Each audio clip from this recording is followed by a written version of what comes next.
Dear listeners, welcome to this small space where we share the worries of your hearts. We begin now. Did you believe, dear listeners, that the faith in a husband you had deeply loved for 5 years, a man you prided yourself on for his flawless perfection, could crumble in an instant because of a single photograph? I didn't. I thought my life was like a piece of classical music with a sweet, predictable melody. However, it wasn't until the night of our fateful 5th wedding anniversary that I realized, in a state of shock, that this music was actually a cheap pantomime full of deception, and I was the only actress who hadn't received the script.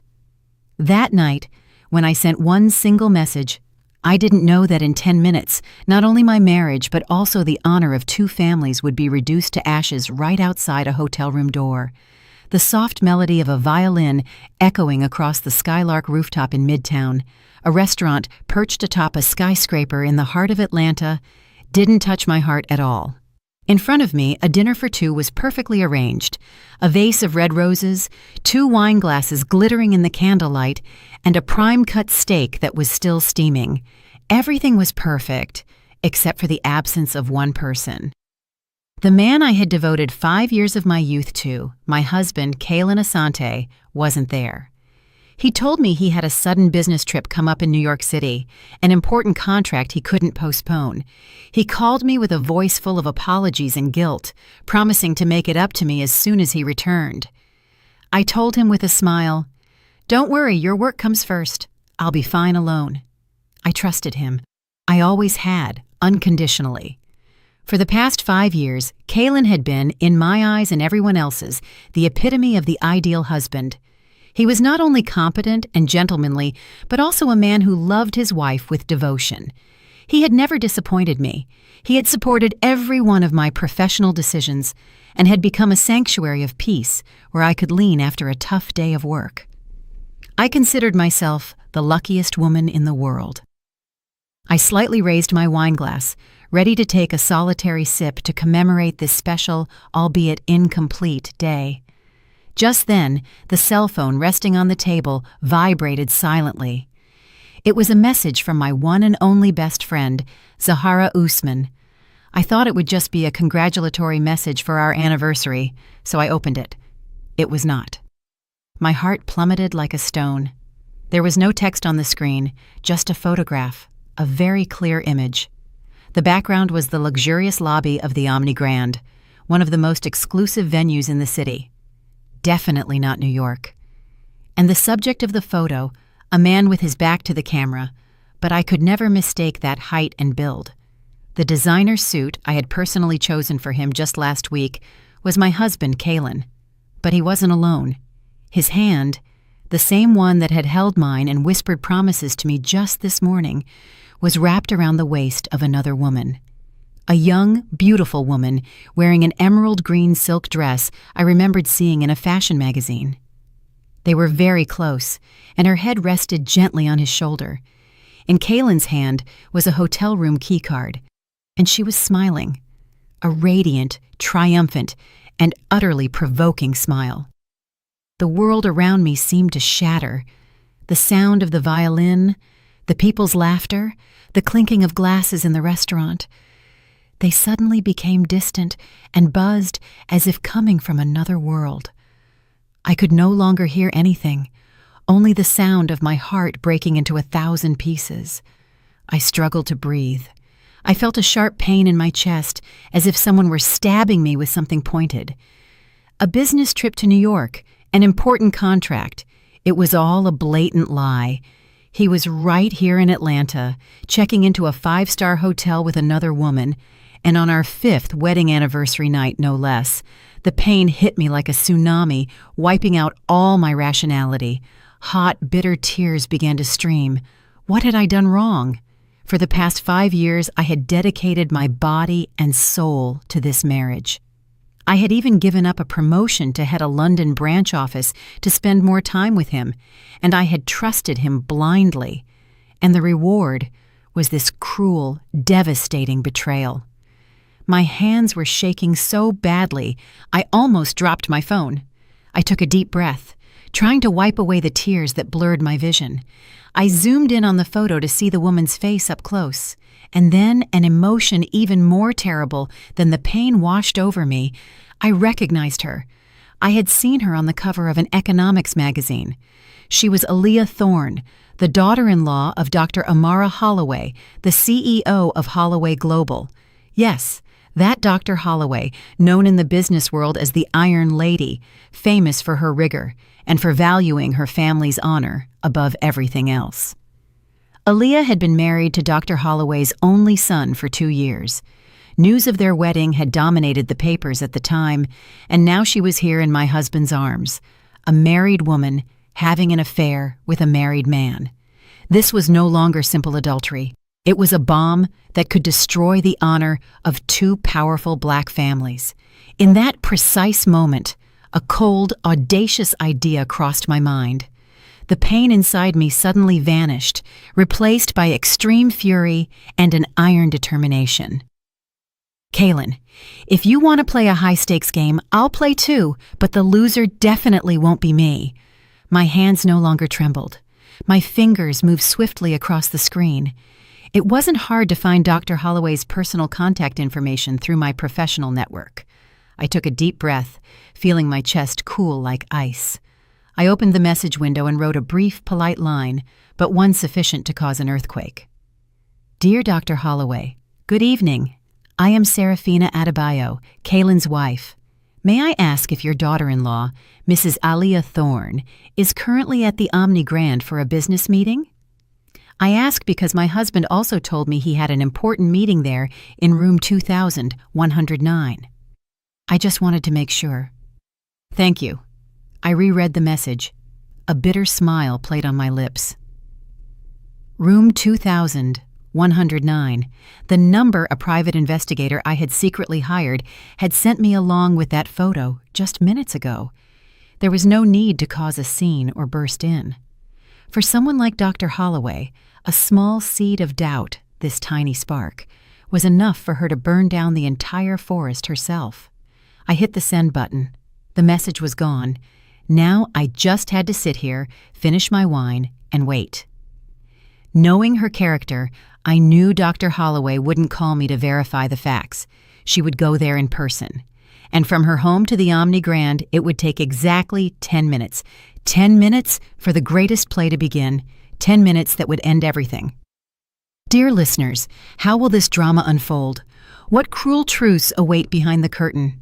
If this story has touched your heart, don't forget to subscribe to the channel and turn on notifications so you don't miss the dramatic climax that is yet to come. Your subscription is a great support so we can continue telling deeper and more meaningful stories. 10 minutes. A span of time so short, but it felt like a century to me. I remained motionless in the red velvet upholstered chair, the wine glass still in my hand. The flickering candle flame cast my shadow on the wall behind, a solitary, desolate shadow in the middle of this luxurious, romantic space. I was no longer crying. The tears seemed to have dried up, and a terrifying void took their place. In my mind, only images of the past swirled, fragments of sweet memories I had treasured as a hoard until minutes ago. Now, those memories resurfaced like a slow-motion movie, and every frame was like a blade cutting even deeper into my already shattered heart. How could I not believe? How could I not love? For the past 5 years, Kaylin had built a perfect paradise without a single crack, a paradise I thought I would live in forever. I still vividly remember the day we met. It was at a mutual friend's birthday party. At the time, I was a recent graduate, a clumsy, shy, novice marketing employee. He, on the other hand, was already a sales director at a major firm. Mature, elegant, and irresistibly charming. He was the one who approached me first, praising my smile as something truly attractive. All that night, despite the many beautiful women around us, he only talked to me. He spoke of his dreams and ambitions, the books he had read, the places he had traveled. He was intelligent, funny, and profound. For me, who only knew about work, he was the first person who made me feel how vast and interesting the outside world was. He walked me home that night, Before saying goodbye, he didn't ask for my phone number directly. He just smiled and said, "I hope I'm lucky enough to see you again." That delicate, unhurried attitude completely captivated me, and he truly found a way to see me again. He found out where I worked, and every day he sent me a bouquet of lilies, my favorite flowers, without leaving a name. On the 7th day, he appeared with an even larger bouquet and a handwritten card, 7 days of courting. Will you give me a chance? I couldn't refuse such a romantic and persistent man. Our love began naturally and passionately. Kalen was the perfect boyfriend. He always knew how to surprise me, sometimes with a romantic dinner cooked by him, other times with a weekend trip to a place I had mentioned in passing. He remembered all my tastes, my favorite food, the music I often listened to, even my habit of biting my nails when I was nervous. He always showed up when I needed him most. Once, I made a serious mistake at work and my boss reprimanded me harshly. I was so frustrated I almost quit. It was Kalen who stayed by my side all night, listening to me cry, helping me analyze every problem and find a solution. "Sweetheart," he told me, hugging me, "you are the strongest, most competent woman I know. You can't let a difficulty like this break you down. Trust me, everything will be fine." And everything really did turn out fine. His encouragement was like a magic potion that restored my confidence and courage. When he proposed to me, it was during dinner at an exclusive restaurant overlooking the entire city. He had prepared everything, flowers, candles, and even a band playing my favorite music. He knelt, offered me a brilliant diamond ring, and said, "Serafina, marry me. I can't promise you the richest life in the world, but I promise you the most peaceful and happy one. I will always be the man who supports and protects you." At that moment, I cried tears of happiness. I nodded, without a second of hesitation. I thought I had found the man of my life. Our marriage was even sweeter than our courtship. Kalen was not only my husband, but also my friend and soulmate. We shared everything, from the small daily things to the big plans for the future. He was always proud of me. Every time I had a success at work, he was happier than anyone. He bragged to all his friends and colleagues about what a competent wife he had. He never felt jealous or intimidated, not even when my career took off and my income began to surpass his. He would simply say, "With such an incredible wife, I'll have to work harder to measure up to her." It was precisely his support that made me work tirelessly. I wanted to be his pride, and I wanted to create a solid home so he could develop his career peacefully. 2 years ago, when I was offered the position of branch director in London, an opportunity anyone in my field would dream of, I hesitated greatly. It meant we would have to have a long-distance relationship, or he would have to quit his current job and follow me. I talked it over with him, and he said something that deeply moved me. "Serafina, your career is important, but our family is more so. I don't want to be separated from you for a single day, but I also don't want to be a burden that prevents you from progressing. Do what you feel is right. Whatever decision you make, I will always be by your side." In the end, I turned down the opportunity. I chose my family. I chose to be by his side every day. At the time, I didn't regret it at all. I thought no career could compare to the happiness of home. Now, remembering it, I realize how foolish I was. Maybe that's what he wanted. He didn't want me to get too far away, to escape his control. He needed me here in Atlanta to continue playing the role of the perfect wife in his stage play. Even my mother-in-law, Misra Asante, was an indispensable part of that perfect play. She was a retired school administrator with a kind and benevolent appearance. From the first day I arrived at her house as a daughter-in-law, she treated me like her own child. She was never demanding or intrusive in our private affairs. Whenever Kalen and I had a small disagreement, she always mediated and took my side. "Kalen, a man must know how to yield to his wife. Your wife works hard all day. You need to take care of her a bit when she gets home," she often told him. She also used to bring us nutritious meals, insisting that I should take care of my health. I truly considered her my own mother and held her in all my respect and love. I thought I was very fortunate to have a wonderful husband and a caring mother-in-law, a perfect home, a perfect love. Everything was too perfect, so perfect that it seemed fake.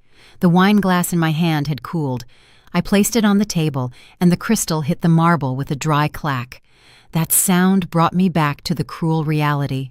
The paradise I had lived in for the past 5 years was nothing more than a gilded cage built with lies. And I, a naive canary, had sung happily inside that cage without knowing a thing. I looked at the photo on my phone again. I saw Kaylin's smile, Aaliyah's smile. Suddenly I felt nauseous. All those sweet memories had turned bitter. Every promise, every gesture of love had become a clumsy performance. I believed that paradise would last forever. But I didn't know that right beneath my feet, hell had begun to show its first cracks a long time ago. Reviewing the last 6 months, I realized how clueless I had been. The signs of the cracks had clearly appeared, like the wrinkles at the corner of an eye. But I strove to ignore them, rationalizing that married life can't always be a bed of roses. I had been deceiving myself, or to be more precise, I had allowed the perfection Kaylin created to conceal everything. The first crack began about 6 months ago with his increasingly frequent and sudden business trips. Kaylin was a sales director, and travel was common, but before, he always told me a week or even a month in advance. We would pack together.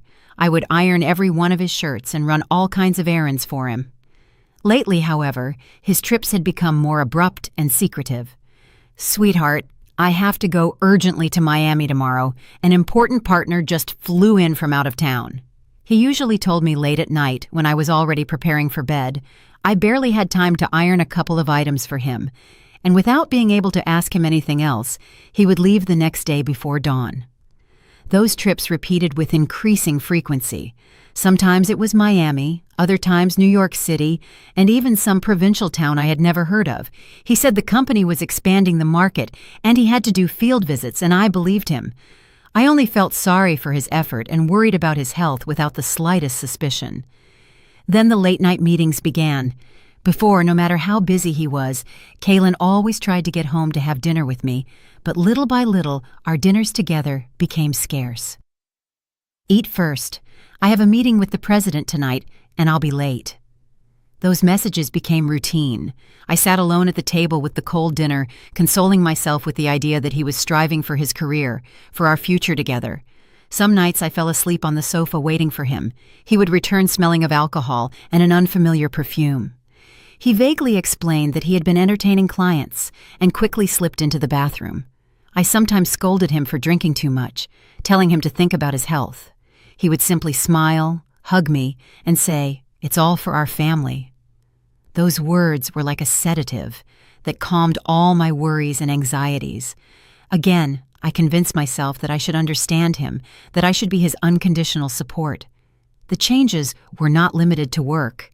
Even in our most intimate moments, I could feel an invisible distance. The hugs were no longer so tight, the kisses became quick and dry. He often said he was tired, that the stress of work didn't let him think about anything else. I sincerely worried about him. I looked for the best nutritional supplements, cooked him restorative dishes, and even signed up for a massage course to help him relax.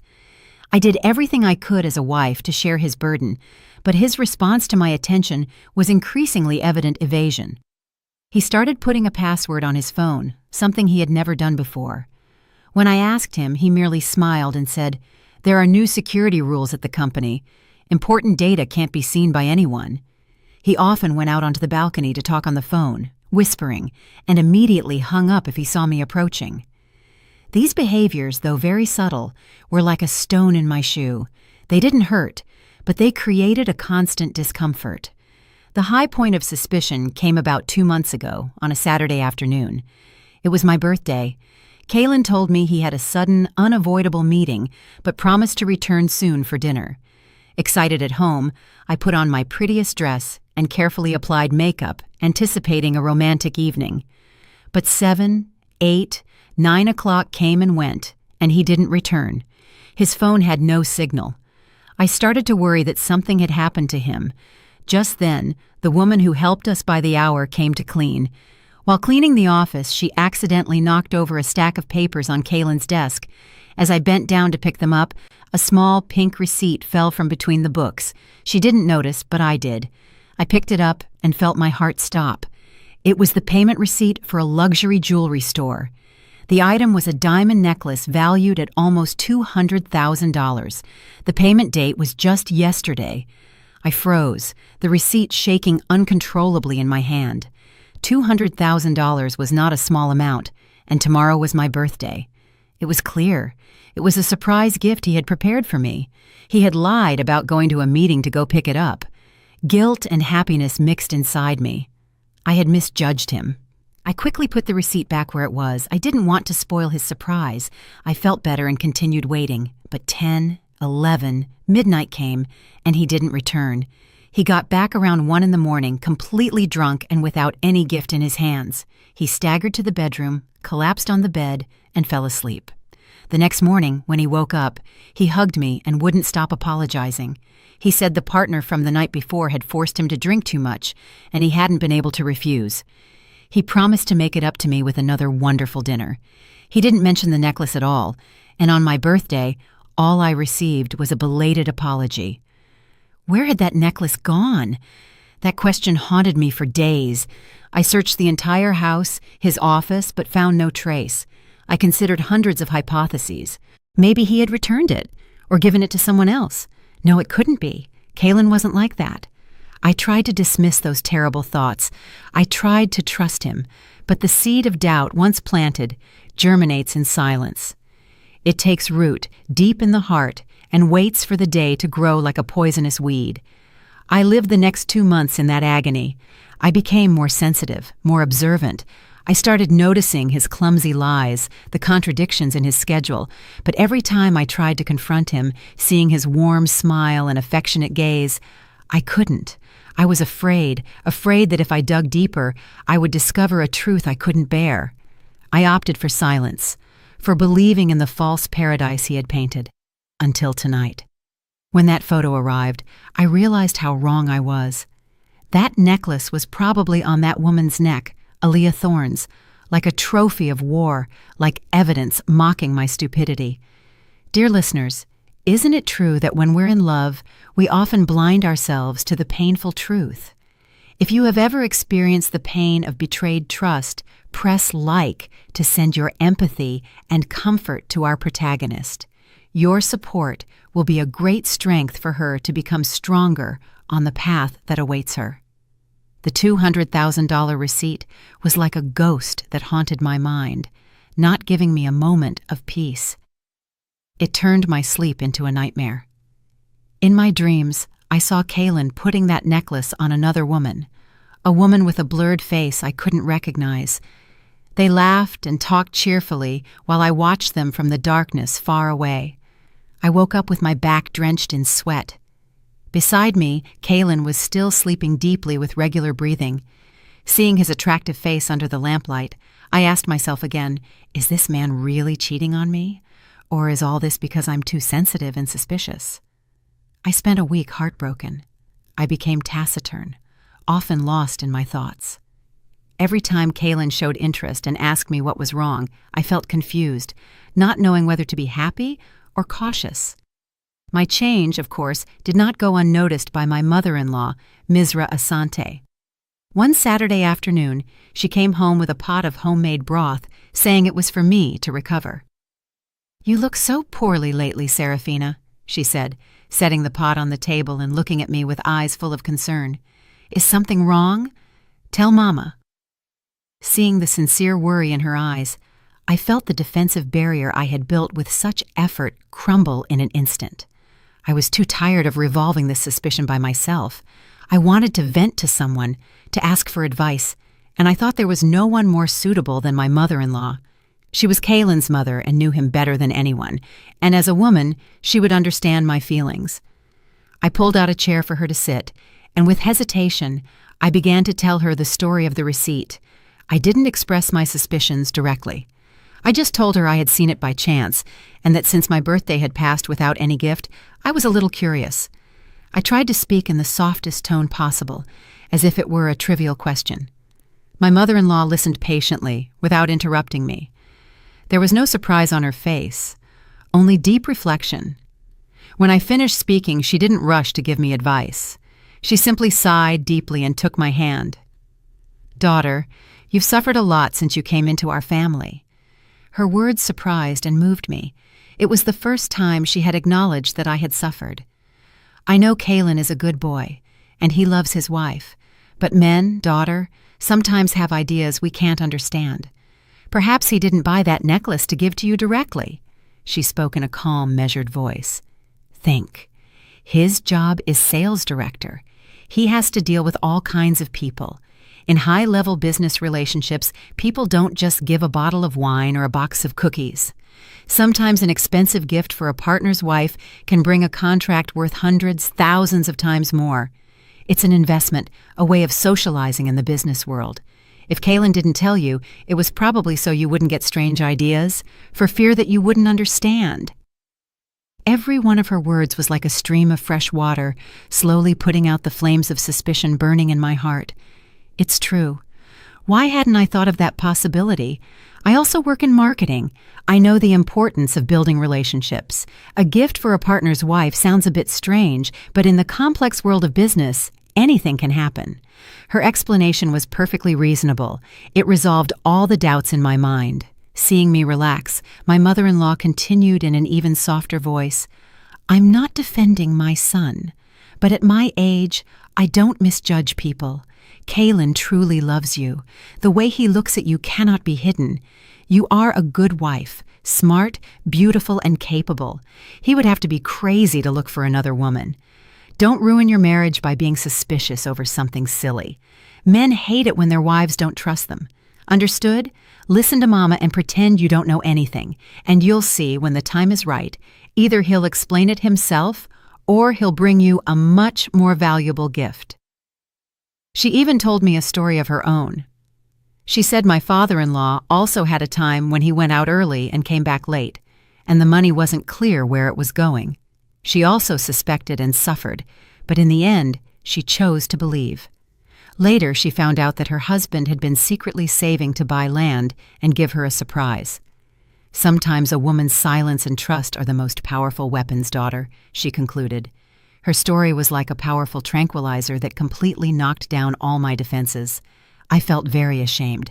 I had doubted a good husband like Kalen and almost ruined my happy marriage with my suspicions. I had been very wrong. I looked at my mother-in-law and felt a gratitude that came from the heart. "Mama, I understand now. Thank you. If it weren't for you, I wouldn't know what to do." She smiled kindly and patted my head like a child. "Silly girl, you're my daughter-in-law. If I don't take care of you, who will I take care of? Stop thinking nonsense. Try the broth I brought you. I've been simmering it all morning. Drink this and regain your strength so you can be the beautiful, cheerful girl you were before. Kalen will worry if he sees you like this when he gets back." I took a spoonful of the hot broth. The sweet and soft flavor of the herbs and chicken spread through my mouth. My heart warmed up again. All the doubts, all the anxiety, seemed to disappear.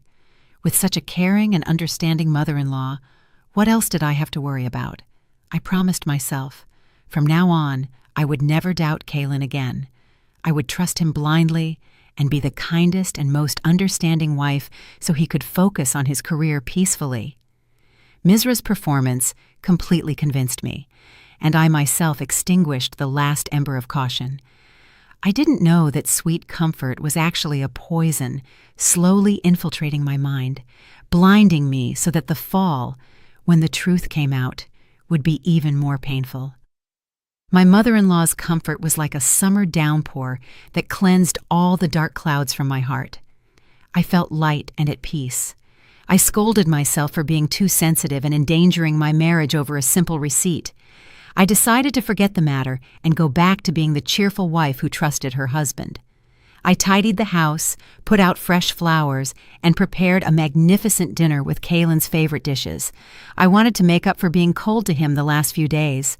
But perhaps once a person harbors a doubt, it's hard to trust fully again. Rationally, I was convinced by my mother-in-law's words, but deep in my subconscious, the image of the receipt and Kaylin's absence on my birthday night were still like a small thorn pricking me from time to time. That night, Kaylin came home. Seeing my radiant appearance and the splendid table, he seemed very surprised. "Did something good happen today, sweetheart?" he said sweetly, hugging me from behind. I turned around with a wide smile. "Nothing. I just felt like I hadn't treated you well lately, and I wanted to make it up to you." We dined amid laughter and conversation, as we hadn't in a long time. But as the night progressed and we were alone in the bedroom, the little thorn in my heart began to grow again.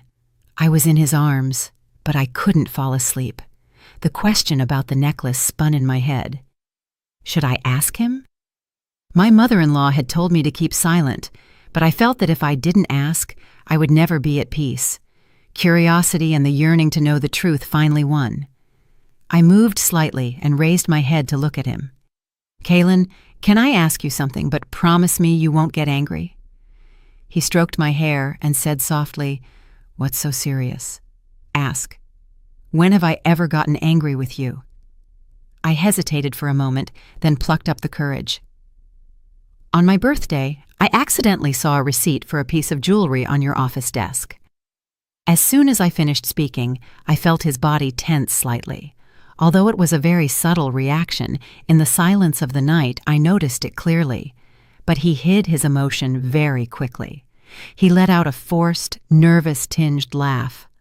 "Ah, you saw it? I hid it so well. You really don't miss anything," he said with a playful tone of reproach. "So you really bought it for me?" I asked. Hope filled my heart. "Who else would it be for, silly?" He gently pinched my nose. But why didn't you give it to me that day?" He sighed and put on a sad expression. "I wanted to give you a big surprise. I had planned to take you to a special place after a romantic dinner to give you the gift. But the meeting suddenly came up, and the partner detained me and made me drink until I passed out. When I got home, you were already asleep. The next day when I woke up, I saw you weren't in a good mood, and I felt so guilty that I thought the gift no longer made sense. I was going to look for another good opportunity to give it to you, but you beat me to it. You spoiled my surprise." His explanation sounded genuinely reasonable, and all the details fit together perfectly. He even expressed disappointment and guilt on his face. I started to think I had been wrong. "I'm sorry," I whispered. "I shouldn't have doubted you." "It's nothing." He hugged me tighter. "It's my fault for not being by your side on your birthday. But you disappointed me, too. Why don't you trust me? In the last 5 years, have I done anything to make you doubt?"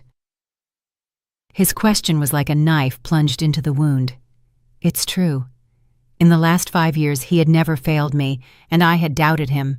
I was very wrong. "I was wrong. Don't be angry anymore, okay?"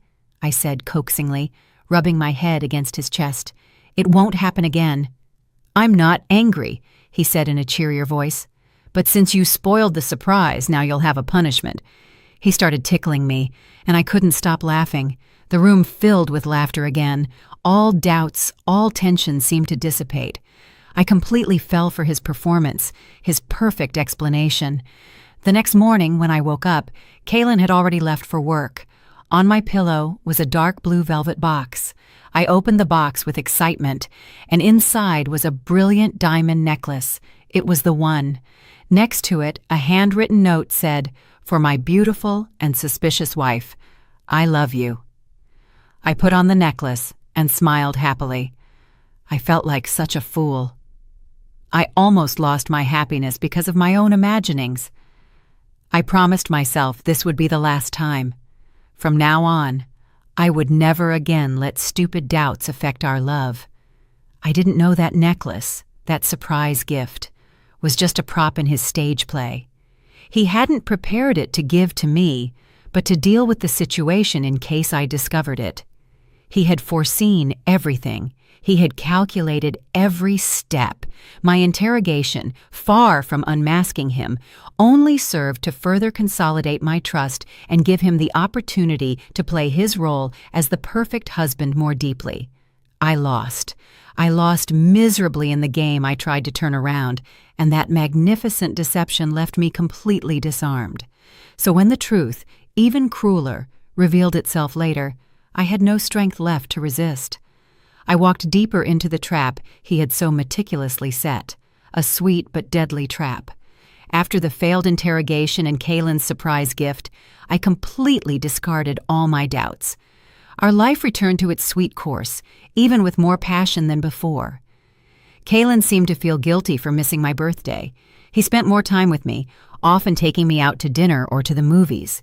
He voluntarily reduced his social commitments and came home earlier. I, immersed in happiness, believed this small storm had strengthened our love even further. I boasted to Zahara about my caring husband and the brilliant diamond necklace adorning my neck. She merely smiled, a somewhat forced smile, but at the time I didn't notice. "If you are happy, that's what matters," was all she said. I was too blind with love to notice anything strange in my friend's attitude. I rebuilt a perfect wall around my marriage without allowing any truth to enter. But a needle in a haystack always eventually pokes through. The truth, no matter how much it's hidden, always finds a way to come to light, and usually at the moment we least expect it. About a month later, my company organized a major event for a new product launch. As marketing director, I was fully responsible. The event was a huge success, attracting the attention of numerous media outlets and partners. Afterward, we held a party at a luxury hotel. We all toasted happily. While chatting with some colleagues, I accidentally overheard a conversation from a recently arrived intern. The intern was excitedly boasting to people about a fashion influencer she greatly admired. "Do you know Aaliyah Thorne? She's gorgeous, super trendy, and has incredible style." The name Aaliyah Thorne made me stop. It sounded familiar. "Isn't she Dr. Holloway's daughter-in-law at Holloway Global?" another person asked. "Yes, the very same," the intern exclaimed. "She got married last year. Her husband is a handsome, rich heir. A dream life, seriously. I follow her Instagram every day. She always posts photos of luxury trips and only wears high-end brands." Out of curiosity, I took out my phone and searched for Aaliyah Thorne on Instagram. I found her personal profile with hundreds of thousands of followers. The profile photo was the same one I had seen on the magazine cover. A beautiful, haughty woman. I glanced through her posts. Just as the intern said, Aaliyah's life was full of glamour. Trips to Europe, limited edition handbags, luxury parties. I was just casually browsing without any other intention. But then my gaze stopped on a photo posted about 2 months ago. It was a selfie. Aaliyah was sitting in a luxury restaurant with the city lights shining in the background. She wore an attractive, off-the-shoulder dress and voluminous waves in her hair. Her makeup was perfect, and she was smiling radiantly. But it wasn't her beauty that froze me. It was the brilliant diamond necklace she wore around her neck. I felt as if an invisible hand was squeezing my heart. I zoomed in on the photo and stared intently at the necklace pendant. There was no room for doubt. Every one of the small, precisely set diamonds, the delicate lines, it was the exact same necklace Kaylin had given me, the same one I was wearing at that very moment. Unconsciously, I touched the necklace hanging from my neck. A chill ran down my spine. How was this possible? Why did she have a necklace identical to mine? With trembling hands, I clicked on the photo's publication date, October 25th, the day of my birthday.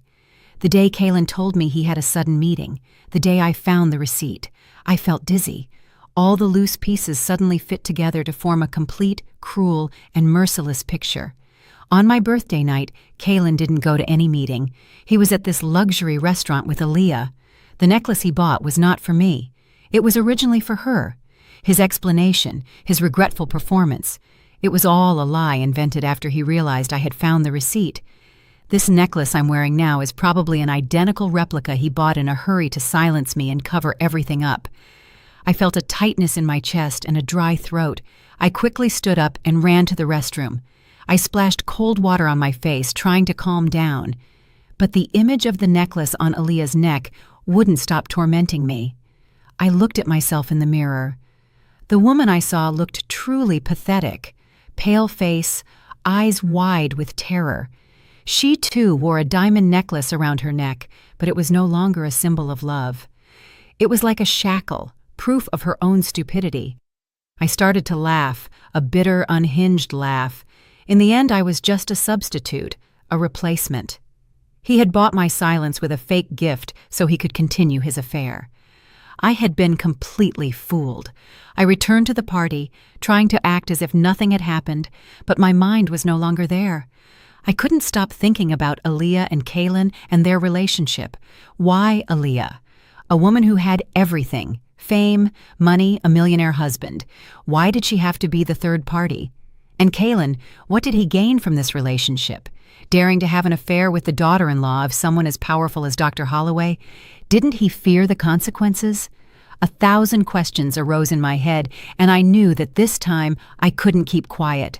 I couldn't keep deceiving myself. I had to discover the truth. I had to find out at any cost what was happening behind my back. The sweet stage play was about to end, and this time I wouldn't be a simple, naive spectator. I would be the one to rip open the false velvet curtain myself.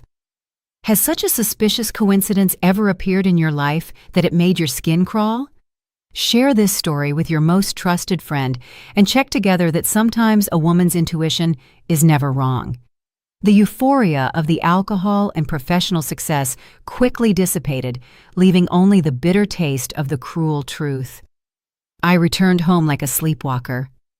This luxurious apartment, once cozy and warm, now seemed like a huge stage decorated with falsehoods.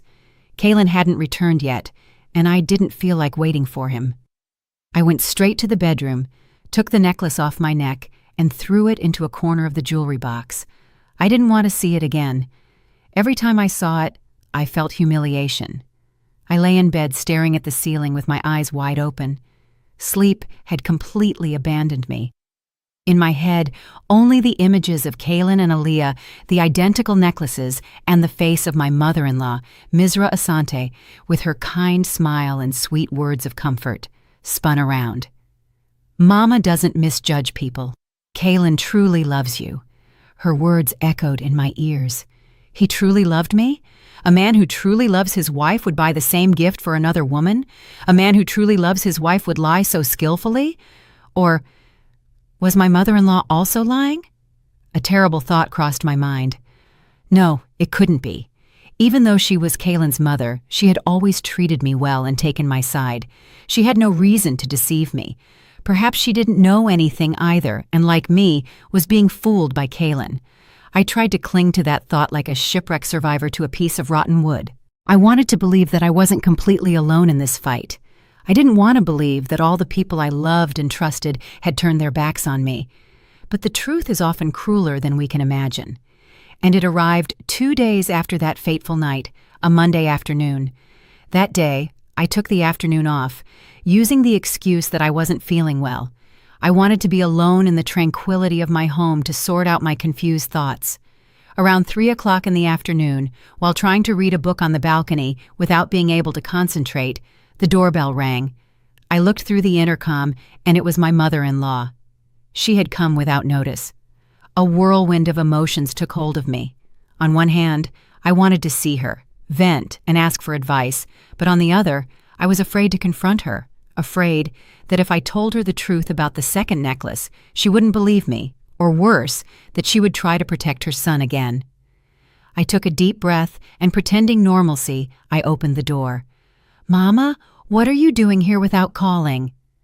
"I was coming from the doctor and thought of you, so I stopped by to see you," she said, smiling with a bag of oranges in her hand.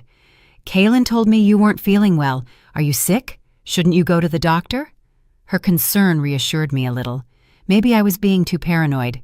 "I'm fine, Mama, just a little tired from work. Come in, come in." I showed her in and prepared her a hot cup of tea. We sat in the living room chatting. She asked about my work, about my parents' health. She was still the caring and detailed mother-in-law she had always been. I was about to bring up Aaliyah, but I stopped myself. I didn't want to worry her or shatter the image of a perfect son she held in her eyes. Just then, Mistress' phone rang. She looked at the screen and smiled at me. "It must be Kaylin. He's probably calling to check on you." She answered the phone with a voice full of love. "Hello, son. It's Mama." After exchanging a few words, she suddenly stood up and walked toward the balcony. I assumed it was so as not to bother me. "I'm going to talk somewhere quieter," she said. The glass door to the balcony wasn't tightly closed, but slightly ajar. I was sitting in the living room, but I could vaguely hear her conversation. At first, I had no intention of listening, but a few of her words caught my attention. "I think she's getting suspicious again lately. Yes, she's been in a bad mood for a few days. Don't worry, Mama can handle this. You focus on your work. Yes, be careful with that Aaliyah. Her family is a big deal, so be careful not to get caught doing anything."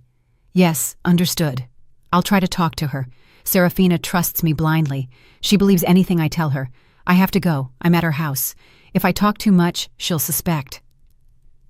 Every one of her words was like a hammer blow to my head. My ears were ringing, and I felt my blood run cold. I remained motionless in the chair, unable to believe what I had just heard. Serafina trusts me blindly. She believes anything I tell her. So that was it. That was it. Her concern, her comfort, it was all an act to calm me down and cover up her son's sins. She not only knew about Kaylin's affair, but she was his accomplice, his helper in the cover-up. This shock was 1,000 times greater and more painful than when I discovered Kaylin had another woman. The person I respected as my own mother, the person I trusted with all my heart, was the one stabbing me in the back. I felt nauseous. Love, family affection, everything I believed in was a farce. I was living in a wolf's den in the midst of a family of professional con artists. Together they had woven a perfect web, and I was the stupid prey who had walked right into it. My mother-in-law finished the call and walked back in with a kind smile. "Kaylin is very worried about you. He told me to stay for dinner and keep you company." She continued speaking in a sweet voice as if nothing had happened. I raised my head and looked at her. In my eyes, there was no longer respect or love, only a terrifying coldness. Without saying a word, I silently got up and headed for the door. "Where are you going, Serafina?" she asked, a little surprised. "I'm going out for a moment," I replied with a dry voice. I couldn't stay in that house for another second. I couldn't breathe the same air as this hypocritical woman. I had to leave. I had to leave to recover and prepare for war. A war I couldn't afford to lose. I ran out of the apartment like a fugitive. I didn't know where I was going. I only knew I had to escape from there, from that suffocating space full of lies and betrayal. I drove aimlessly through the busy streets of Atlanta. The tears flowed again, but this time they were not of pain, but of rage and resentment. They had fooled me. Both of them had fooled me, mother and son. They had treated me like a fool, like a puppet they could manipulate at will. Their performance was so perfect, so elaborate. They had taken advantage of my love and my trust to turn me into a tool for their dirty purposes. I thought I was strong and intelligent, but faced with their cunning, I was nothing more than a naive child. I parked at a cafe by the road and sat alone at a secluded table. I had to calm down. I had to think. Crying and suffering now wouldn't solve anything. I had cried enough. Now it was time to act. My mistake had been keeping quiet, trying to believe blindly. My mistake had been thinking I could face this alone and discover the truth. Now I realized that I couldn't be alone in this war. I wasn't just facing an unfaithful husband, but an entire family of con artists. They were in cahoots, they had a plan, and they wouldn't hesitate to use any means to protect their interests. I needed allies. I needed thorough preparation. I had to switch from being the prey to being the hunter. The first person who came to mind was my best friend, Zahara. She was the one who sent me that fateful photo. Maybe she already knew something before, but hadn't dared to tell me directly. I dialed Zahara's number. She answered almost instantly on the other end, as if she had been waiting for this call for a long time. "Serafina, are you okay?" Her voice was full of concern. "No, Zahara, I'm not okay at all. Can you come? I need you." Half an hour later, Zahara arrived. Seeing my pitiful state, she hugged me tightly without saying a word. Her embrace was incredibly warm, like a firm support when I was about to collapse. I told her everything, from the necklace, through my mother-in-law's comfort, to the call I had just overheard. Zahara listened patiently, and her eyes held rage and resentment. "I suspected it for a long time, Serafina," Zahara said when I finished telling her everything. "Your husband, Kalen, is not as simple as you think. I've seen him several times with that Aliyah in very discreet places. I wanted to tell you, but I was afraid you wouldn't believe me, afraid of breaking up your family." She had hired a private investigator to follow him for a week. "The photo the other day is just a small part." Zahara opened her phone and showed me other photos. Kalen and Aliyah entering a hotel hand in hand, kissing and hugging in a car. Every photo was like a knife plunging deeper into my heart. "And your mother-in-law, too," Zahara continued. "She also seemed a little strange to me.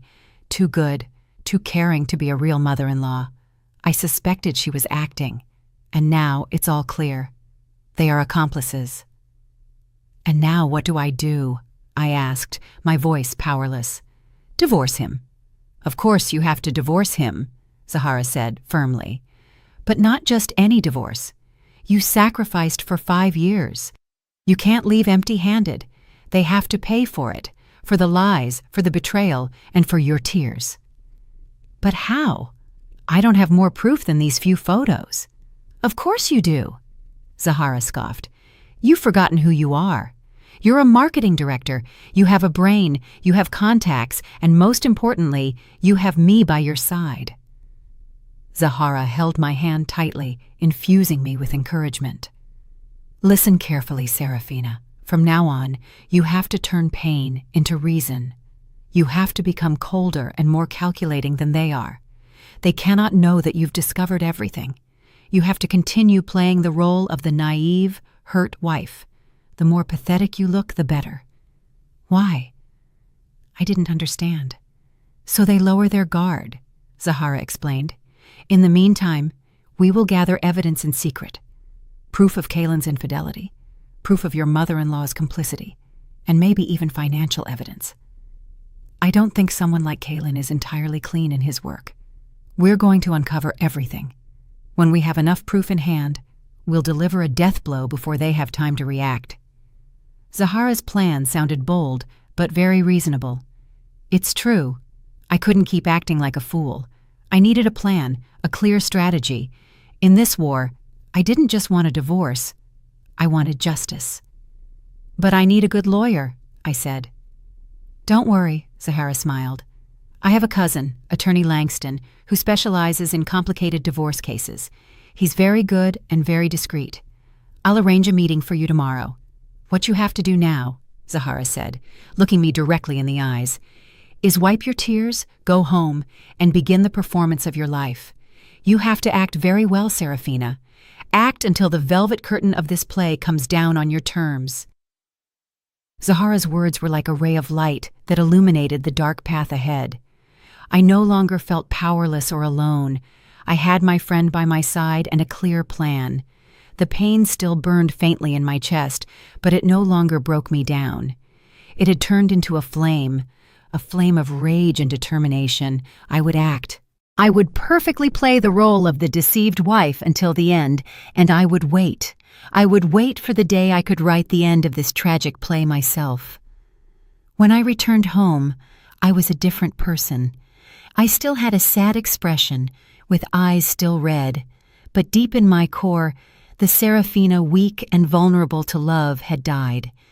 In her place, a cold, calculating, and determined Serafina was born. When I got back, my mother-in-law rushed to ask how I was, perfectly playing her role as a worried mother. "Serafina, where have you been? You weren't answering your phone. Mama was very worried. Is something wrong? You look so pale." I leaned my head on her shoulder and pretended to sob. "Mama, I don't know what to do. I'm feeling so bad." I began my performance. I cried to her about the stress of work, about the loneliness I felt when Kaylin traveled so often. I forced myself to seem weak, vulnerable, and in need of support. My mother-in-law, as expected, completely swallowed my act. She hugged me, comforted me, and reassured me. There. Don't cry anymore, child. Mama is here. Everything will be fine. I'll talk to Kaylin so he spends more time with you." That night, when Kaylin returned, Misra called him into a separate room, and they talked for quite a while. I don't know what they talked about, but afterward, Kaylin's attitude completely changed. He became more affectionate, more attentive. He canceled all his dinner appointments and stayed home with me. He even suggested, "How about we go away this weekend, sweetheart? It's been too long since we spent time alone." Everything was going according to Zahara's and my plan. The more attention and affection they showed me, the more they lowered their guard. They thought I was still the docile lamb who would be swayed by sweet words. They didn't know that lamb was quietly shedding its skin and sharpening its horns. While they indulged in their performance, Zahara and I started to act. The next day, I met with Attorney Langston. He was a middle-aged gentleman with a penetrating gaze. After listening to my entire story, he didn't give me any words of comfort. He only asked me one thing. "What do you want to achieve with this divorce?" "Justice," I replied firmly. "I want him to leave empty-handed, and I want everyone to know the true face of him and his mother." "Understood," Attorney Langston nodded. "Then we need to gather evidence.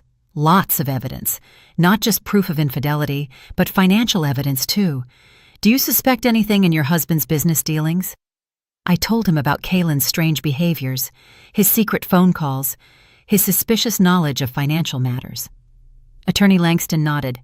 "It's highly likely he's not just been cheating emotionally, but also with your money. Let's start there." Following Attorney Langston's instructions, I began my own investigation. I took advantage of the trust Kaylin was trying to rebuild to subtly ask him about his work. I feigned interest in his projects and asked him to explain contracts and partners to me. When he wasn't around, I secretly copied all the important documents from his computer. The deeper I delved, the more suspicious things I found. Contracts with ambiguous clauses, partners about whom there was barely any information online. There seemed to be a flow of illegal fund movement. At the same time, Zahara didn't rest. She combined her contacts with the information obtained from the investigator to look into Aaliyah, and what she discovered truly stunned us. Dr. Holloway's daughter-in-law, Aaliyah Thorne, was actually a piece in a much bigger game. Her marriage to the heir was just a marriage of convenience for business reasons. Her husband was a dissolute playboy who had no interest in his wife. Aaliyah's affair with Kaylin wasn't just for sentimental reasons. It had another purpose. Kaylin had promised to help her divert part of her in-laws' fortune through a phantom investment project. They were a pair of con artists using each other for profit, and I and Aaliyah's husband were just victims, a shield to cover up their conspiracy. This truth enraged me, but at the same time, it perplexed me. I wasn't the only victim in this play. I decided to play an even bolder card. I had to make Kaylin and Aaliyah expose themselves. I told Kaylin that the following week, I had to go on a business trip to London for a week. It was the perfect opportunity that I had created myself. I was sure that as soon as I left, he wouldn't miss the chance to be with his mistress. "Are you going alone?" Kaylin asked, hiding the joy in his gaze. "No, I'm going with some colleagues. Take good care of yourself while I'm gone." I smiled, perfectly playing the role of the attentive wife. "Don't worry. Have a good trip. I'll take good care of the house," he hugged me, a hug full of hypocrisy. The day I left for London, I didn't go to the airport. I went to a hotel near home and booked a room with good views. Zahara and the team of investigators were ready. As expected, just hours after my departure, Kaylin's car stopped outside the main entrance of the Omni Grand. He and Aaliyah entered hand in hand once again, But this time, they didn't know that every one of their movements was being meticulously recorded by dozens of hidden lenses. The net was cast, and the prey had walked right in. Sitting in the hotel room, watching the real-time images transmitted on my computer, I felt strangely calm. My play was about to end, and this time, I was not only an actress, but also the director, the person who would decide the ending for all the characters in this drama. If you are eagerly awaiting the exciting twist of the protagonist, subscribe to the channel right now. The journey to recover justice has just begun, and the most tense parts are yet to come. Don't miss a single moment. The hotel room I was staying in instantly became a small command center. The large laptop screen continuously broadcast the images from the hidden cameras with a clarity that missed no detail. I could see Kaylin and Aaliyah sitting in the hotel's luxurious restaurant, laughing and chatting cheerfully as they toasted with wine. I could see Kaylin gallantly pulling out Aaliyah's chair, looking at her with an expression full of affection.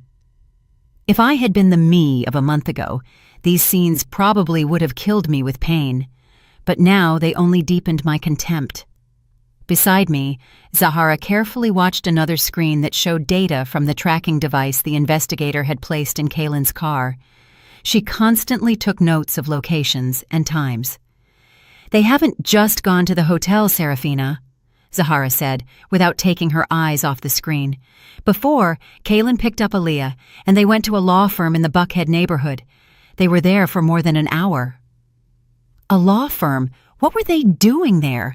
A bad feeling ran through me. "I've sent someone to investigate," Zahara continued. "It's a firm specializing in commercial law and mergers and acquisitions. I don't think they're just having a date. They're surely plotting some big business deal." A business deal? I remembered what Zahara had investigated about Aaliyah. Kaylin had promised to help her divert her in-laws' fortune. Could it be that my business trip was the opportunity to push their plan forward? They think because I'm in London, I won't find out anything. They are carrying out their conspiracy openly. Their audacity angered me, but at the same time, I felt fortunate. The more openly they moved, the more traces they would leave. "Keep watching," I told Zahara in a cold voice. "Record everything without missing a thing." That night, Kaylin and Aaliyah stayed at the hotel. Their intimate moments in the elevator, in the hallway, everything was recorded. Zahara and I spent the night awake, taking turns watching and backing up the data. Seeing the man who was once my husband making love to another woman, my heart no longer ached. Only a void remained, an insensitivity. He had become a complete stranger. The next morning, they left the hotel looking very cheerful and satisfied. Kaylin dropped Aaliyah off at her luxurious apartment and then drove to his office. It seemed everything was over. "Isn't that enough yet?" Zahara asked me. She looked tired. "Not yet," I shook my head. "The proof of infidelity is only one part. I want more. I want to know what financial conspiracy they are plotting. That will be the death blow." I knew the ambiguous contracts I had copied weren't enough to convict Kaylin. I needed clearer proof, irrefutable evidence, and I decided to create that proof myself. I told Zahara my plan. Hearing it, her eyes widened in astonishment. "Serafina, are you crazy? It's too risky. What if they catch you?" "There's no other way, Zahara," I said firmly. "This is the only opportunity. I have to do it." My plan was very simple, but at the same time extremely dangerous. That night, I would sneak into Kaylin's office at the company and install a miniature recording device. I knew the access code to the building. I knew the location of the security cameras. I had been in his office hundreds of times. I knew every corner. That night, I dressed in black with a cap and mask. I looked like a burglar. Zahara watched from the car, keeping in contact with me through a miniature earpiece. Entering the empty office building, my heart pounded. Fortunately, everything went well. I disabled the hallway cameras and infiltrated Kaylin's office. The office was dark. Only light from the buildings opposite filtered in. The scent of his cologne still faintly floated in the air, a fragrance I once loved, but which now only made me sick. I quickly went to his desk and placed the recording device in a discreet spot underneath the table. Just as I was about to leave, I accidentally saw a document file on the desk. He had probably forgotten to put it away in the filing cabinet. Out of curiosity, I turned on my phone's flashlight and illuminated it. The letters on the document cover froze me. Real estate investment project, Holloway Global. Proposal for share transfer, Holloway Global, Aaliyah's in-laws group. With trembling hands, I opened the file. Inside was an elaborate, complex plan to establish a subsidiary company and transfer a significant part of the shares of Aaliyah's husband's company to a new company owned by Kaylin and Aaliyah through complex buy-sell transactions. This was it. This was their conspiracy. They were preparing the diversion of assets from Holloway Global, and seeing the plan's timeline, everything was accelerating to coincide with my business trip. I quickly photographed all the important pages of the document with my phone. Just then, I heard footsteps outside in the hallway. My heart was about to burst. Zahara also yelled through the earpiece, "Someone's coming! Hide fast!" I quickly turned off the flashlight and hid behind a large filing cabinet. The office door opened, and the hallway light flooded the room. I saw the shadow of a man. It was Kaylin. Why had he come back to the office at this hour? I held my breath, motionless. He came in and turned on the light. He seemed to be looking for something. He went directly to the desk and picked up the file I had just seen. I screamed internally, "It's over! He'll realize the file has been moved!" But no, he just glanced at it and put it in his briefcase. He had probably just come back for it. He turned off the light and left the office. I waited for his footsteps to move away so I could breathe again. I had saved myself by the skin of my teeth. I left the building, trembling, and returned to the car where Zahara was. She hugged me tightly. "You almost gave me a heart attack." "I got something more important than the recorder, Zahara," I said, my voice still shaking. I showed her the photos I had just taken. Zahara saw the plan, and her face changed color. My God, these people were going all in. This is no longer an infidelity problem. It's organized fraud and asset misappropriation. With this evidence, Kaylin won't just get divorced empty-handed. He'll rot in prison. I looked at the phone screen, their elaborate and cruel plan. I didn't know that such a big fish would fall into my net. Now I not only had the evidence to end my marriage, but also a bomb that could completely destroy the career and future of Kaylin and Aaliyah. I smiled, a cold smile. On this chessboard, victory was assured. After a week on my business trip to London, I returned. Kaylin came to pick me up at the airport with a bouquet of my favorite white lilies. He hugged me tightly, perfectly playing the role of the husband who missed his wife. "You're finally back.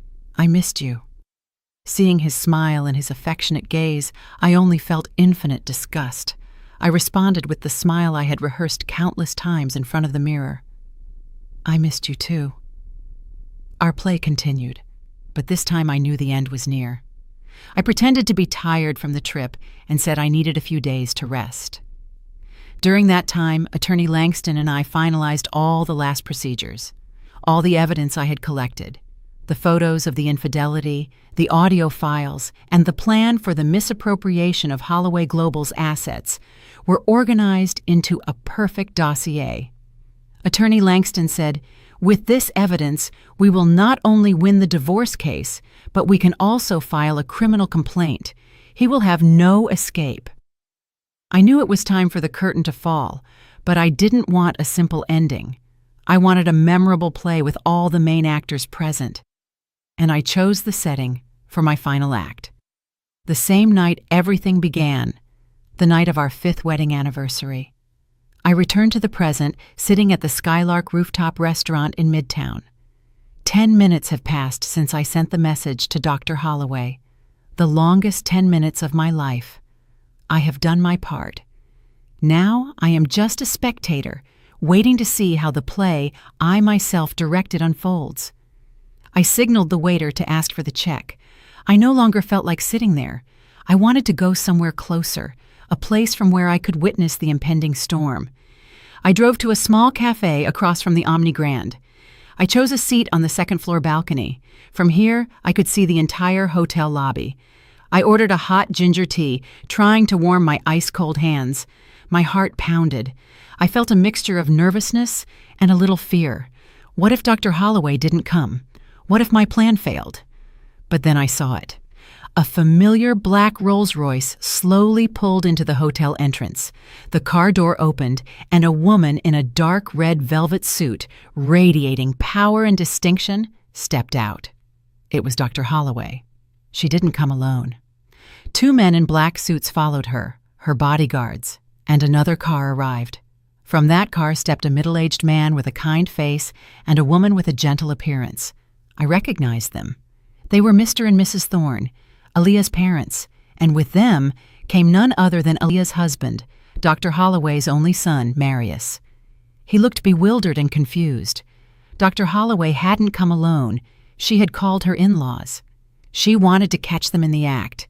She wanted everyone to witness this humiliation, a style very characteristic of the Iron Lady. I took a sip of my tea and smiled slightly. The play had become more exciting than I had imagined. I watched Dr. Holloway say something to a lobby employee, and her group headed directly to the elevators. They had secured the number for room 2109. My heart started beating faster. This is it.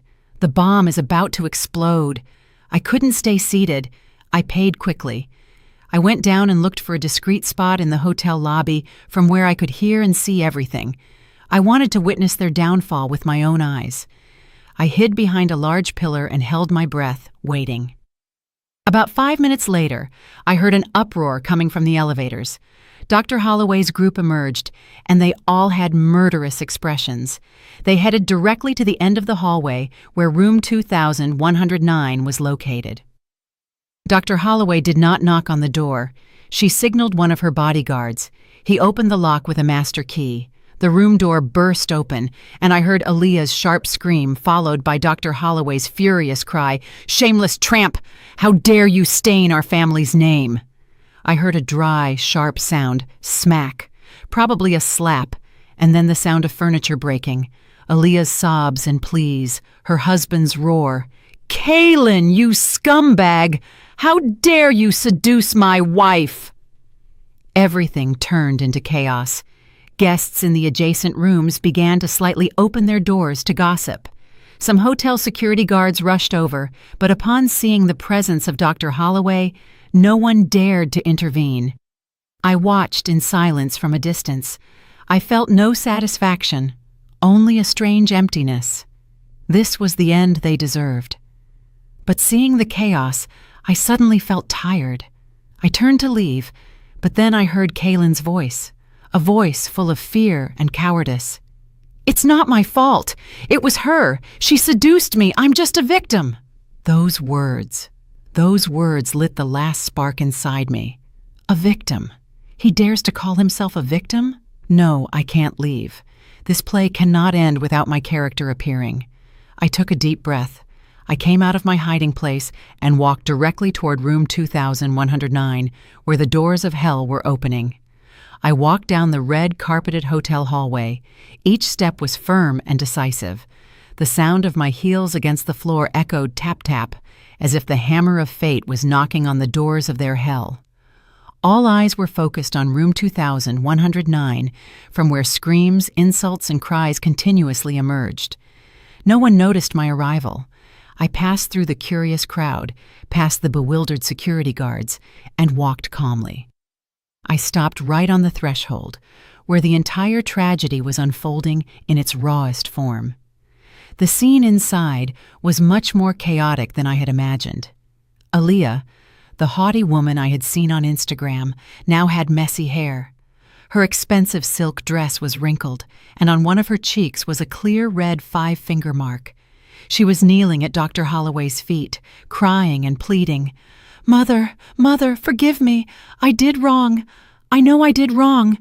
Dr. Holloway stood like an ice statue, no emotion on her face, but her eyes burned with the flames of fury. Aaliyah's parents were in a corner, their faces pale as wax, not daring to lift their heads out of shame. Aaliyah's husband, Marius, had Kaylin grabbed by the neck and was pushing him against the wall. His face was red with anger. "Scumbag! I considered you a brother, and you dare stab me in the back?" My perfect husband, Kalen, now looked truly pathetic. His elegant suit was wrinkled, his tie crooked, and his face was white with terror. He didn't dare resist. He just stammered, "Marius, it's a misunderstanding. She really seduced me. I'm a victim."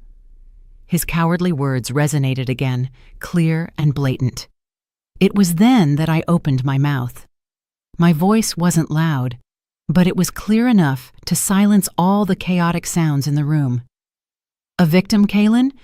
Are you really sure you're a victim?" Everyone in the room turned to look at me in unison. My sudden appearance surprised them all. Kalen saw me and his eyes widened. The terror in them was much greater than when Marius had him by the neck. "You never imagined I'd be here, huh, Serafina? What are you doing here?" he stammered. Dr. Holloway also saw me, and her sharp gaze narrowed to examine me. She was probably wondering who I was and why I had appeared at this moment. "Who I am doesn't matter," I said. My gaze went directly to Dr. Holloway and then back to Kalen. "What matters is that I don't believe Kalen is a victim, because a victim wouldn't have time to devise a meticulous plan to divert the assets of two families." My words were like a second bomb exploding in the middle of the room. "What are you talking about?" Marius asked, letting go of Kalen and addressing me. "A plan to divert assets?" "Yes, that's right," I replied calmly. I walked into the room and approached a small table where Kalen's briefcase was carelessly tossed. I opened the briefcase and pulled out a file, the same file I had photographed in his office. I placed it on the table for everyone to see. "This is a detailed plan to establish a shell company and, through complex transactions, divert the assets of Holloway Global.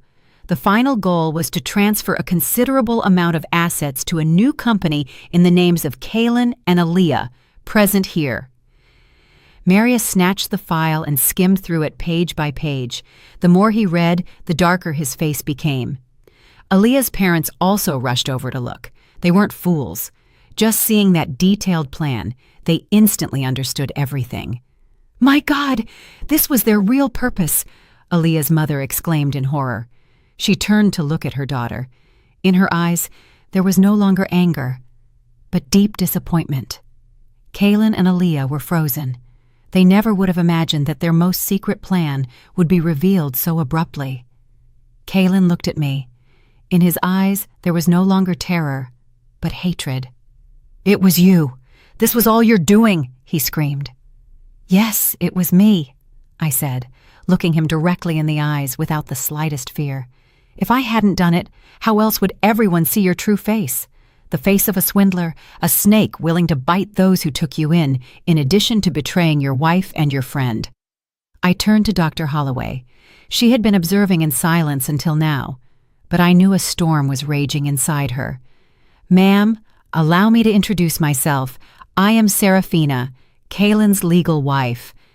I was the one who sent you the message tonight. I had no intention of meddling in your family's affairs. I only wanted you to know that the relationship between your daughter-in-law and my husband is not simple adultery.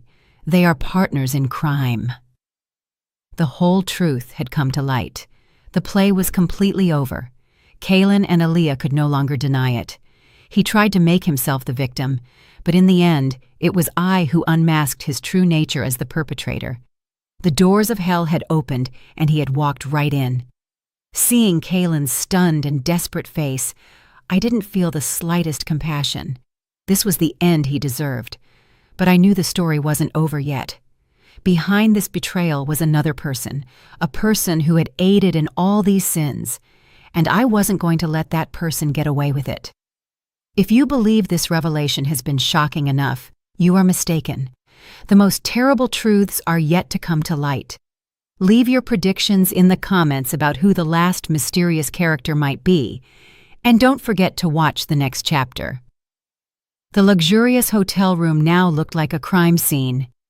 Everyone was speechless before the facts I had just revealed. The asset misappropriation plan lay on the table like a solemn accusation that allowed for no excuses. Kaylin and Aaliyah stood like defendants, awaiting sentencing.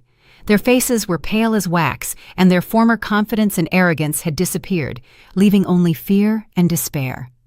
Marius, after reading the documents, could no longer maintain his composure. He didn't hit Kaylin again, but turned to his wife. In his eyes, there was no longer anger, but deep disgust and contempt. "Aaliyah, I never thought you were this kind of person. Not only did you betray me, but you tried to ruin my entire family. You don't deserve to be my wife or my family's daughter-in-law," he said in an icy voice. Aaliyah's parents were so ashamed they couldn't look at anyone. They just lowered their heads and quietly apologized to Dr. Holloway and her family, but Dr. Holloway didn't even glance at them. Her iron gaze was now fixed on only one person, me. She approached me. Her penetrating gaze seemed to pierce my soul. "Miss, you are very intelligent and brave," she said in a low, restrained voice. "Thank you for revealing the truth to us. My family is indebted to you." I just nodded slightly. I hadn't done this for them to owe me anything. I had done it for myself. "But I have a question," Dr. Holloway continued. "Why did you act now? With this evidence, you could have sunk your husband a long time ago." Her question was the one everyone in the room wanted to know. I took a deep breath, turned to look at Kaylin, and then directed my gaze toward another woman who was trembling, hidden near the door. It was my mother-in-law, Mistress Asante. She had arrived. I suppose Kaylin called her to ask for help because I began to say, my voice resonating clearly in the silence of the room. I not only had to face him, I also had to face the person who covered up and consented to all these sins. I raised my hand and pointed directly at my mother-in-law. "It's her, my mother-in-law, Mistress Asante." All eyes turned again to Mistress. She was stunned, her face turned pale, and she stammered, Serafina, what are you saying? Mama doesn't know anything." "She doesn't know anything? Or are you the director of this play?" I scoffed, a laugh full of bitterness. Always pretending to be a caring, understanding mother-in-law, always siding with the daughter-in-law against your son, advising me to trust my husband, that men have complicated business relationships, didn't you? I approached her, my voice growing sharper. "You knew about Kaylin and Aaliyah's relationship a long time ago, didn't you? Not only did you know, but you helped him hide it, invent excuses. You helped him calm me down with sweet words. You turned me into a fool, a puppet in your and your son's hands. Is that right?" Mistress backed away with a look of terror in her eyes. "No, it's not like that. I just wanted to protect the family's happiness." "Protect the family's happiness?" I shouted. For the first time, I couldn't contain my emotions. A happiness built on lies and betrayal? You call that happiness? You conspired with your son to deceive me. You watched me suffer and agonize in my doubts with complete indifference. You knew everything. Do you truly have the right to be a mother? Mistress couldn't answer. She just shook her head and started to cry. Kaylin, seeing his mother cornered, ran to step between us. "Serafina, stop it. Mama is not to blame. It's all my fault. If you have something to say it to me. You." I looked at him with contempt. "You have nothing left to say, do you? A coward who until the last moment tries to hide behind his mother. You are a perfect pair, mother and son, one cunning, the other weak. Since you created this play together, now face the ending together." I turned to Dr. Holloway. She had been quietly observing our family drama. "Ma'am, do you understand now why I had to go to this extreme? I had no other choice. If I hadn't saved myself, I probably would have lived the rest of my life in their lies." Dr. Holloway nodded. Her eyes were full of contempt for Mistress. "Understood. I didn't know such hypocritical and evil people existed in the world." She ordered her bodyguard to call the police. "I am going to report these two for fraud and asset misappropriation. I will not stand idly by." Hearing the word police, mother and son completely collapsed. Mistress slumped onto the floor, crying inconsolably. Kaylin knelt and crawled to me, clinging to my skirt. Serafina, please, please forgive me. Forgive my mother and me, just this once. I'll do whatever you want. I'll divorce you. I'll give you half my assets, but please don't call the police, please. I looked at the man kneeling at my feet, the man I once loved with all my heart. I felt no emotion in my heart. I pushed his hand away coldly.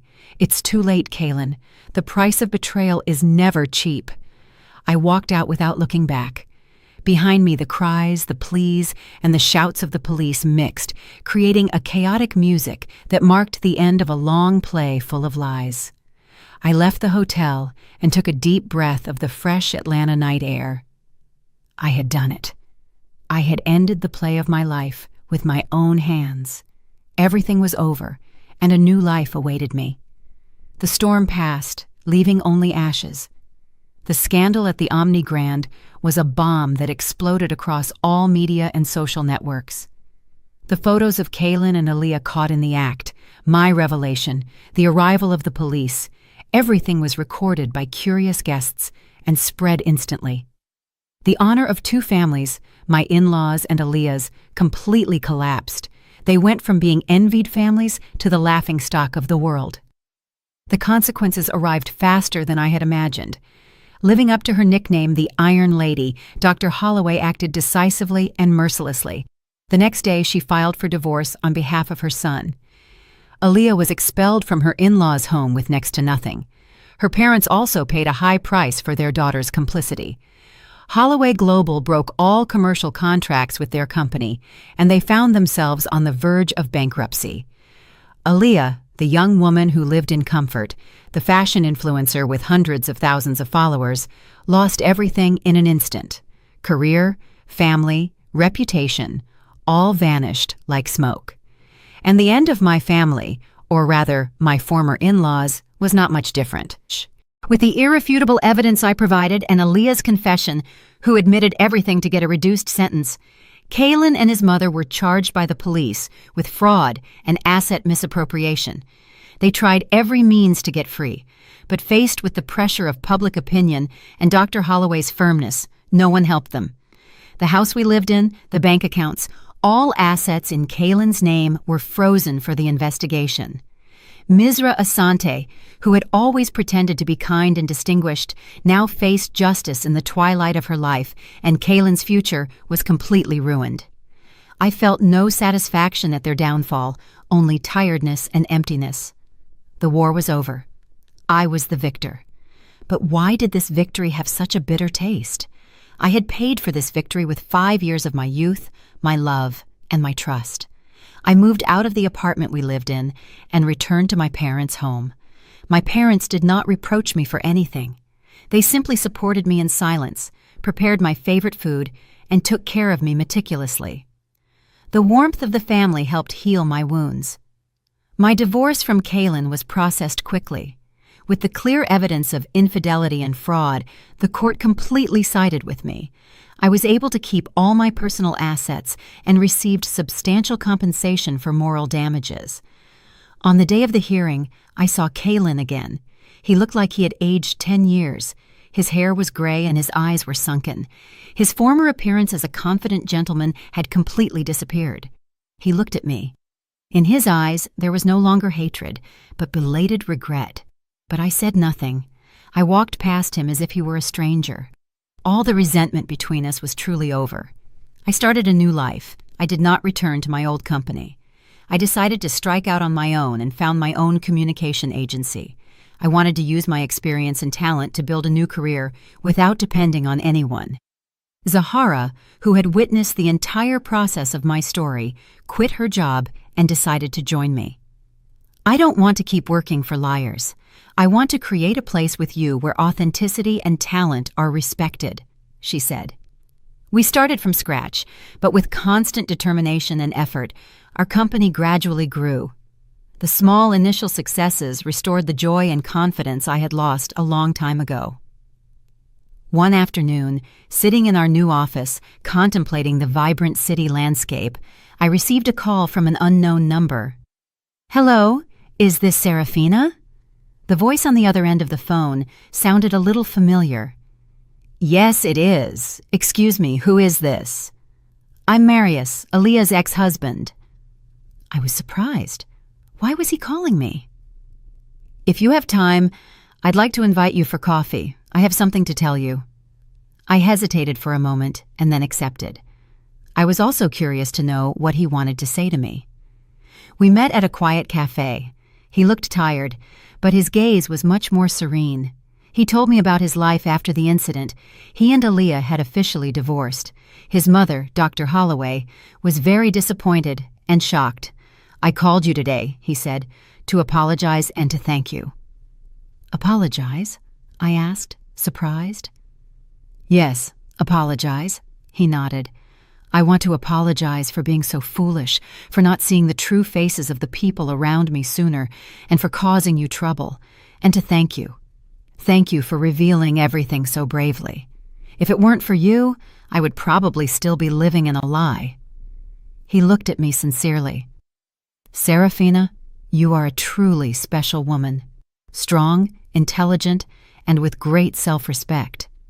Kalen didn't know how to value having you. That will be the greatest loss of his life. His words slightly disconcerted me, but I felt my heart warm.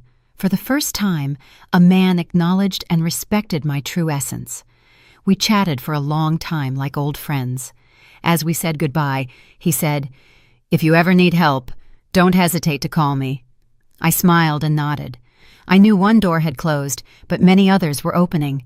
Life still had many good things waiting for me. Every woman is like a flower that can be trampled by the storm, but if she maintains the roots of her dignity and will, one day she will sprout again and bloom even more radiantly. If you agree with these words, share this story to spread the message about women's rights and the power of regeneration. Time flies, and 2 years passed in the blink of an eye. My life had entered a completely new chapter, a much brighter and more meaningful chapter.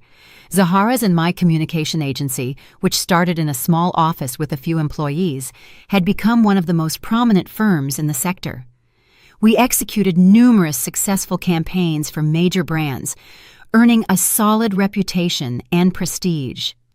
I was no longer the Serafina weak and vulnerable to love from the past. The business world had made me tough and determined, but it hadn't made me lose my sensitivity and delicacy as a woman. I found joy and passion in work, in creating new value. Every successful project, every compliment from a client was a confirmation of my own worth. My relationship with Marius had also progressed unexpectedly. After that encounter at the cafe, we stayed in touch as friends. He often asked me about my work and gave me useful advice. He also told me about his life, the pressure of running a large group. After his mother retired, we found empathy and understanding in each other, like people who have gone through a wound together. Slowly, another feeling sprouted between us from friendship, a natural and sincere feeling. He wasn't a romantic man like Kalen. He didn't say pretty words, but by his side, I always felt absolute calm and confidence. He respected me, valued my talent, and always supported me in pursuing my dreams. This love was not as passionate and blind as the previous one, but it was more mature, profound, and solid. One autumn evening, at the same Skylark rooftop restaurant in Midtown, where I once spent my anniversary night alone in tears, Marius proposed to me. There were no flowers or candles. He simply took my hand and said, "Serafina, over these 2 years, you have shown me what a strong and wonderful woman is. I won't promise you a paradise. You have already created your own paradise. I just want the opportunity to enter that paradise and build a simple, eternal happiness with you. Will you marry me?" I cried, but this time they were tears of complete happiness. I nodded. Our wedding was intimate, only with family and closest friends. My mother and Dr. Holloway, 2 powerful women, were now in-laws. They had gone through the storm together, watched their children grow, and found an affinity in each other. My life was truly complete now. I had a successful career, a husband who loved and respected me, and a family that always supported me. The painful memories of the past seemed very distant, remaining only as a costly lesson that made me value what I had now even more. Sometimes I heard news about the people from the past. Kalen, after getting out of jail, couldn't regain his position. It is said he lives a quiet, difficult life full of remorse.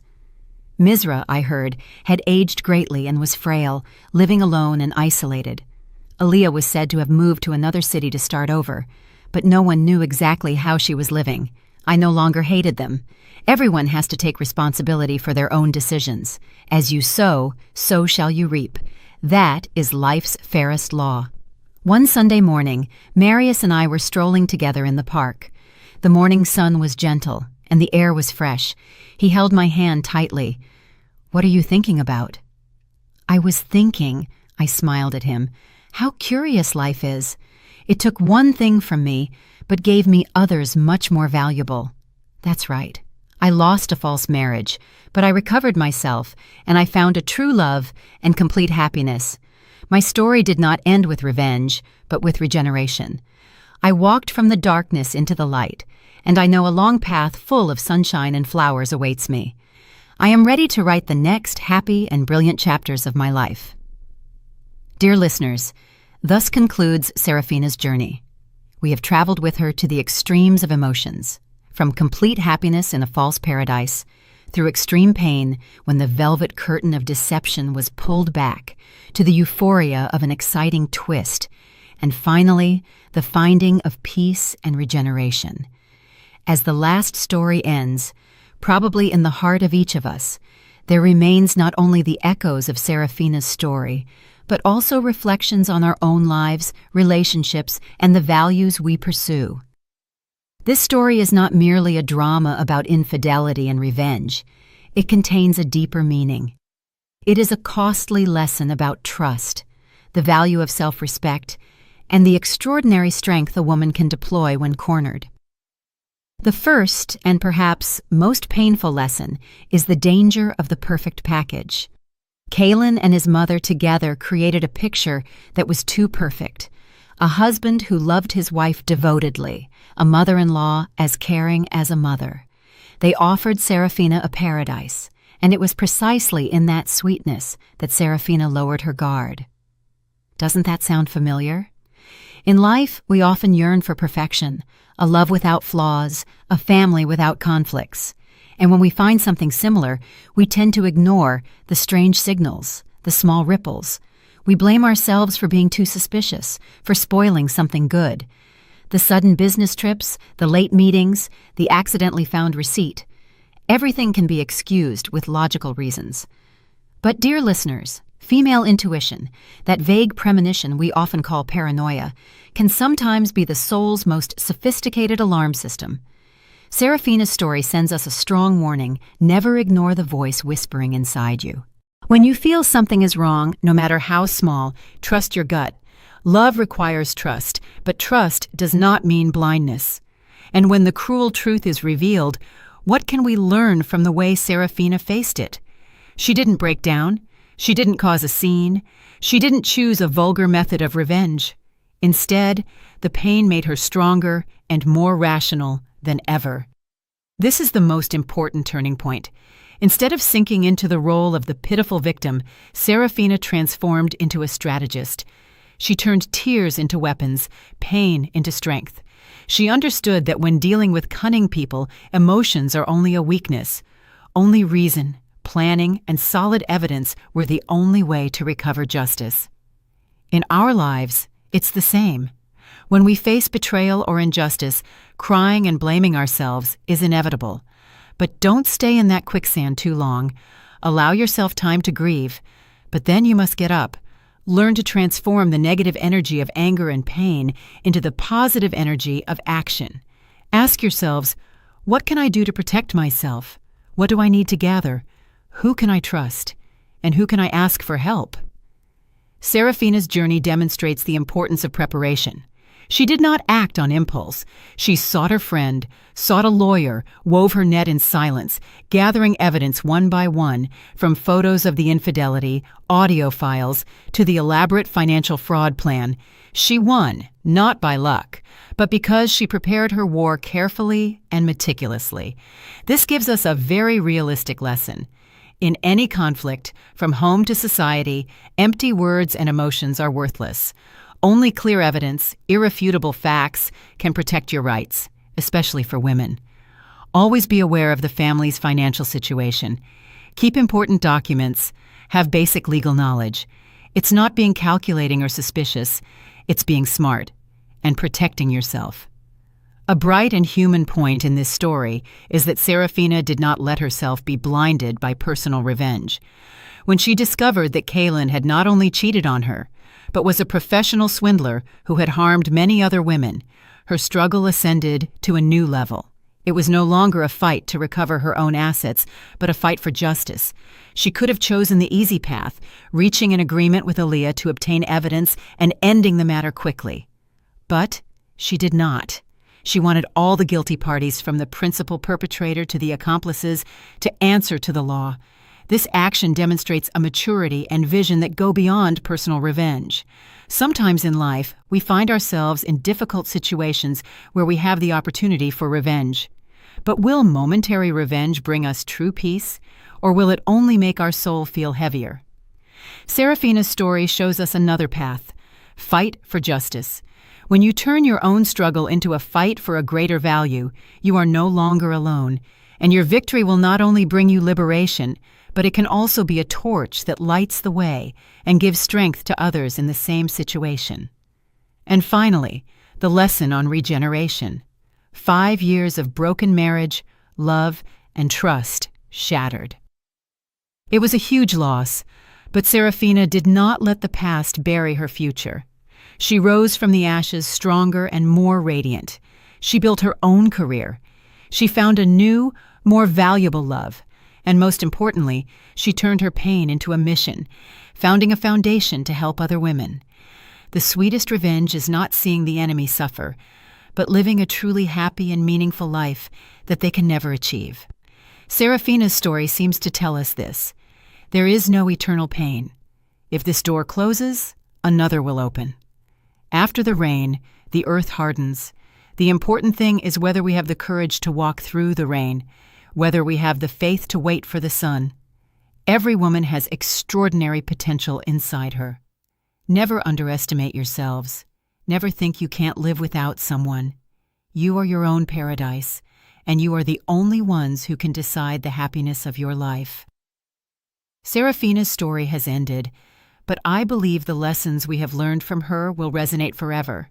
It is a lesson about wisdom in love, strength in the face of adversity, and tolerance to find peace.